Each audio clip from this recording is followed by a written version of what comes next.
Sa ating government at work, libreng eye check-up at pamigay ng salamin inilunsad sa isang paaralan sa Quezon City.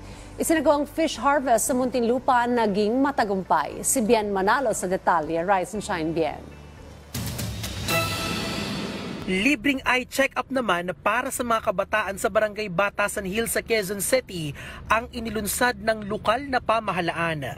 Natulungan sa proyekto ang mag-aaral ng San Diego Elementary School kung saan sumailalim ang mga mag-aaral sa check-up at ginawa ng salamin ang mga estudyanteng nangangailangan ng prescription glasses.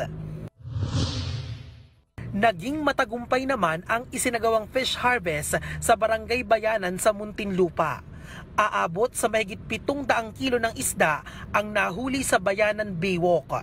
Target ng Lake Management Office na ipagbili ang mga nahuling isda para gamitin bilang karagdagang pondo para sa pagsasaayos ng kanilang base structures. Bien Manalo para sa Morning Show ng Bayan, Rise and Shine, Pilipinas.